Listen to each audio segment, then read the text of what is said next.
Pemirsa, Menteri BUMN Erick Thohir angkat bicara soal data pribadinya yang dibocorkan oleh hacker Bjorka. Erick Thohir mengaku tak marah, dirinya meminta agar para hacker atau ahli digital Indonesia bekerja sama untuk melindungi negara dari serangan hacker asing. Ditemui di Gor Popki Cibubur Ciracas, Jakarta Timur, Menteri BUMN Erick Thohir menanggapi soal data pribadinya, yaitu mulai dari nik, nama lengkap, nomor ponsel, nomor kartu keluarga, alamat rumah, pendidikan, golongan darah hingga nomor vaksin yang dibocorkan ke publik oleh hacker Bjorka pada Minggu kemarin.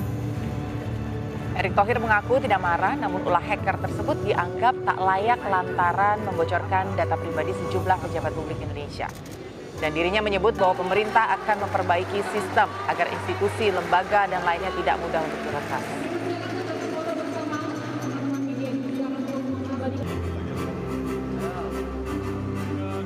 Masalah kebocoran data, saya rasa pemerintah akan memperbaiki sistemnya, ya, memperbaiki sistemnya. Karena memang kalau dulu yang namanya kriminalitas, orang masuk ke rumah kita mengambil barang, sekarang mengambil data. Ya, seperti kemarin, data saya juga dibocorkan, nomor teleponnya, agama saya sebagai agama Islam kemarin dibocorkan, orang tua saya Muhammad Thohir. Cuman dari catatan sedikit, cuman lulusnya kemarin SMA, mesti universitas. Tapi hal itu ya data-data pribadi yang memang dibuka. Tentu saya tidak marah, karena itu merupakan data-data yang secara normal sebagai pejabat publik. Ya, tetapi tentu kita harus saling menghargai. Ya, karena data-data itu ada yang memang juga tidak layak untuk dipublikasi. Bukan data saya sudah. Dan saya berharap tentu tadi pemerintah bekerja sama, para hackers pun yang kebetulan merasa kurang diapresiasi, bicara juga mulai kepada pemerintah. Ya, supaya kita daripada saling menjatuhkan bangsa kita, justru bagaimana kita justru membangun bangsa kita. Karena era digital itu sudah hadir di kita. Justru kita harus bekerja sama. Seperti contohnya ketika saat COVID. Pemerintah pusat, pemerintah daerah, tokoh agama, semua bekerja sama. Ya, ahli kesehatan. Nah, kenapa tidak salah ini sekarang pemerintah dan ahli-ahli digital dan hackers justru melindungi negara kita terhadap serangan hackers dari negara asing. Nah, kita harus sangat terbuka, ya. Nah, pemirsa, dugaan kebocoran data pribadi kembali terjadi di Indonesia. Akun dengan nama Bjorka pun menuai sorotan. Meski saat ini akun tersebut telah ditangguhkan, namun potret kebocoran data yang kerap berulang kali terjadi di Indonesia dinilai sangat meresahkan.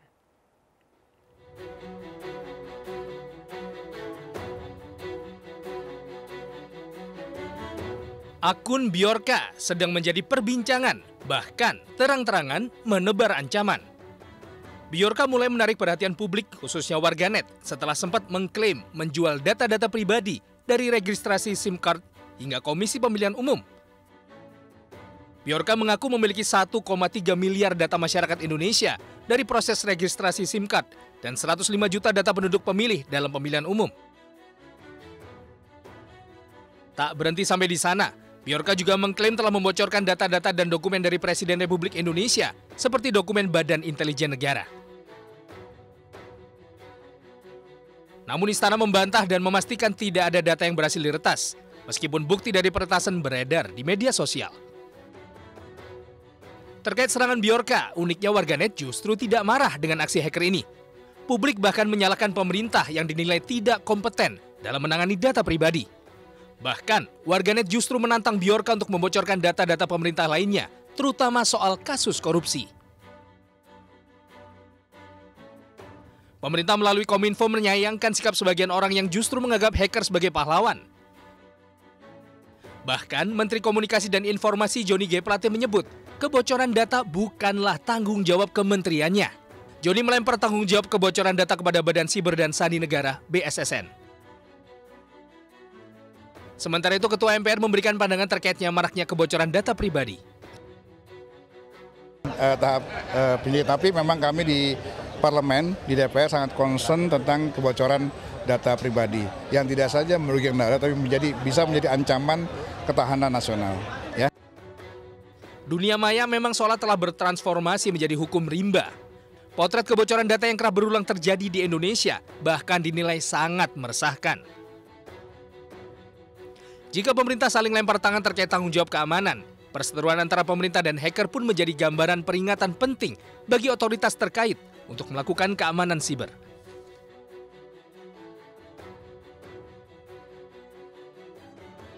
Ya, pemirsa, keamanan siber telah menjadi isu prioritas di seluruh negara karena hal ini berbanding lurus tingginya tingkat penggunaan teknologi dan tingkat ancaman penyalahgunaan teknologi. Tidak heran kalau sejak beberapa tahun yang lalu kita sering disuguhkan informasi kebocoran data di Indonesia. Dan perlukah pemerintah membentuk tim gugus tugas untuk menyelidikinya? Kita akan mengulasnya saat ini pemirsa bersama anggota Komisi 1 DPR RI Muhammad Farhan dan pakar keamanan siber Pratama Persada. Selamat sore Bapak-bapak. Selamat sore Mbak Anggi, Mas Farhan. Ya, terima kasih Selamat pagi Mas Pratama. Terima kasih Pak Farhan dan juga Pak Pratama untuk waktunya. Pak Farhan, ini kalau Anda melihat kebocoran ini kan nggak baru sekali ya terjadi. Tapi dari yang kami perhatikan di media ini seolah pemerintah terlihat saling lempar tanggung jawab nih Bang. Ini gimana sebenarnya yang menjadi penanggung jawab data tersebut? Pak Farhan, silahkan. Harus saya akui tidak ada penanggung jawabnya. Karena penanggung jawab penyimpanan data pribadi di setiap lembaga dan kementerian negara itu adalah tanggung jawab dari setiap kementerian dan lembaga negara tersebut. Contohnya KPU. KPU menyimpan data kita semua ya, para pemilih. Maka yang bertanggung jawab masalah penyimpanan, pengolahan, dan penjagaan keamanan data tersebut adalah KPU.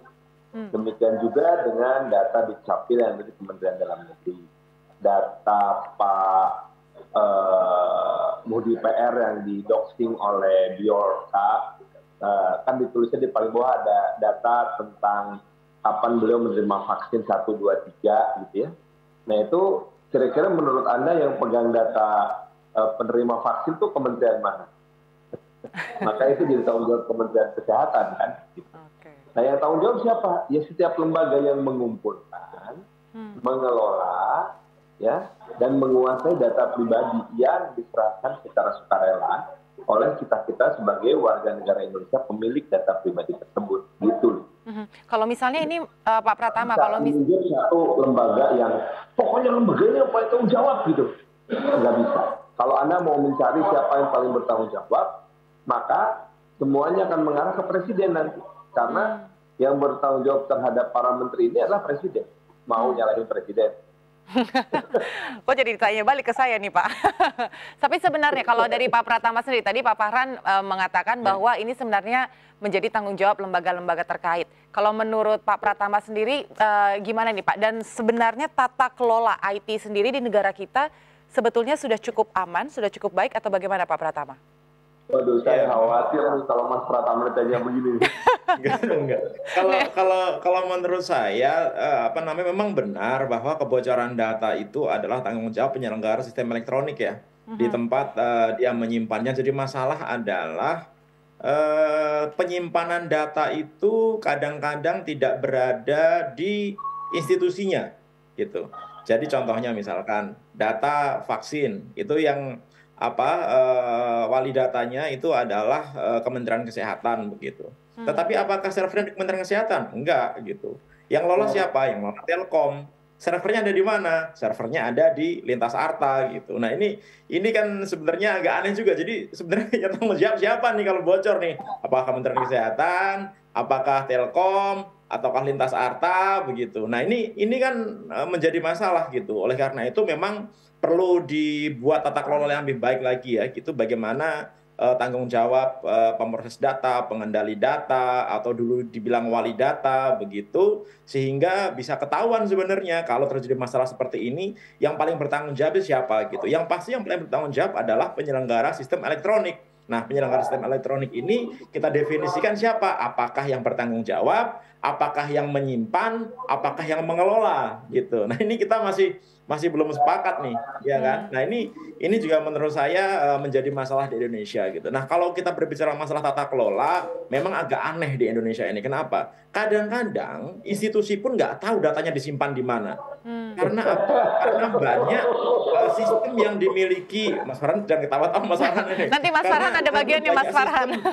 Karena banyak sistem yang dimiliki oleh kementerian lembaga gitu, itu yang tidak ketahuan servernya ada di mana, kemudian adminnya siapa, kemudian hostingnya di mana begitu. Nah ini yang jadi masalah. Ada puluhan ribu aplikasi yang ada di pemerintahan kita gitu. Makanya Pak Jokowi kemarin sempat menggaungkan ya udah kita satu ini aja super app, bikin super apps aja gitu. Nah ini menurut saya juga perlu diperhatikan. Oke lah, awal super apps itu bagus gitu, tapi kita siap nggak nanti gitu. Contohnya misalkan program pusat data nasional gitu, bagus gitu. Pusat data nasional kita nanti bikin data center yang digunakan untuk semua data-data yang ada di pemerintahan, sehingga tidak ada carut marut seperti sekarang. Data Kementerian Sosial, data Pemda itu beda-beda semuanya gitu. Untuk satu data Indonesia. Yang jadi masalah adalah kita siap nggak gitu, bagaimana masalah security-nya gitu. Percuma nanti kita membuat sistem pusat data nasional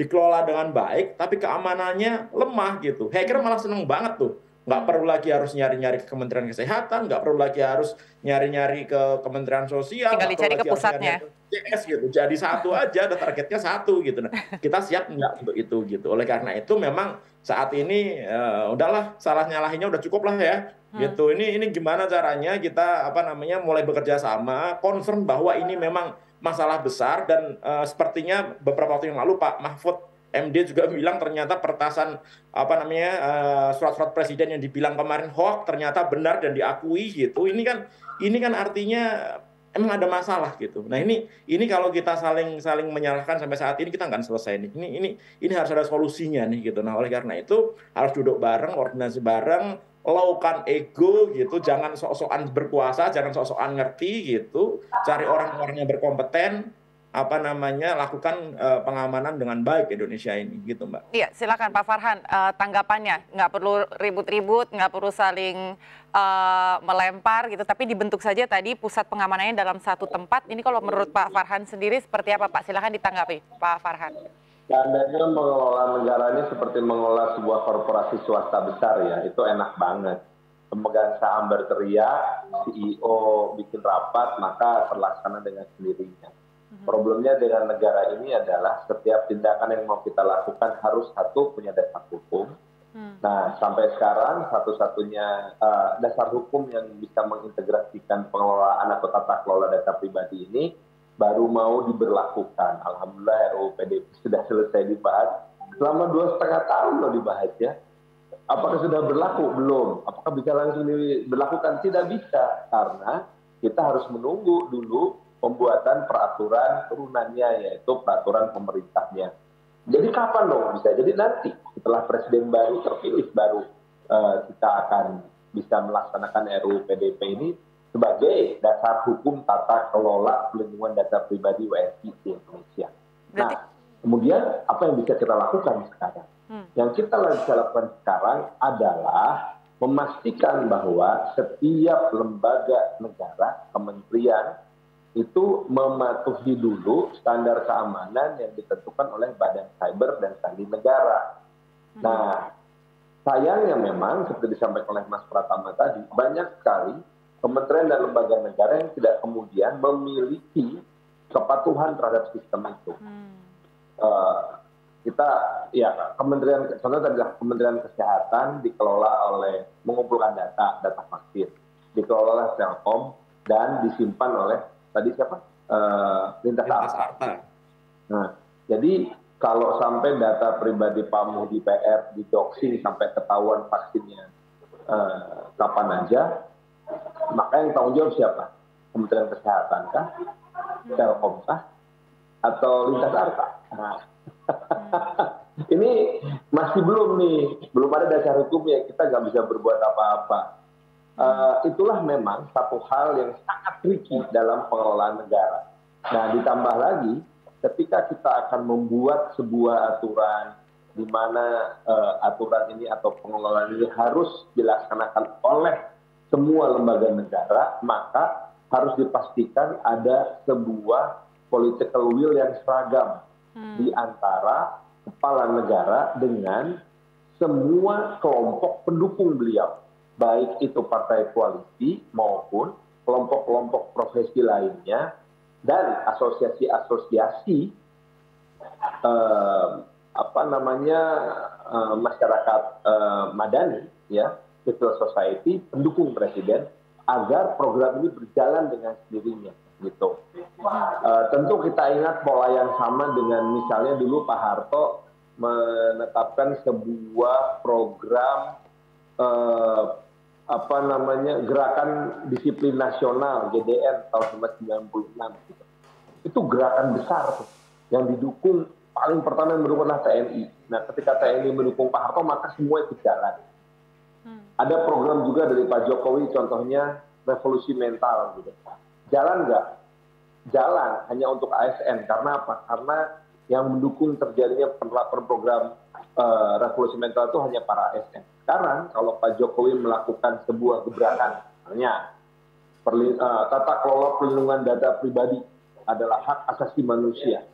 Nah, maka Pak Jokowi sebagai presiden harus mampu menggerakkan seluruh kementerian, seluruh partai koalisi, seluruh civil society, seluruh asosiasi yang terlibat dalam perlindungan data pribadi untuk patuh kepada apa yang digariskan oleh beliau. Oke, nah ini tadi menarik sekali yang Pak Farhan sampaikan bahwa sebenarnya sambil menunggu RUU PDP berarti lembaga-lembaga terkait harus melakukan penyimpanan data ini dan sesuai dengan aturan main yang kurang lebih seperti itu. Apakah diperlukan pengawasan? Boleh dijawab nanti Pak Farhan, kita akan jeda sesaat. Pemirsa, kami akan kembali usai jeda, tetap bersama kami.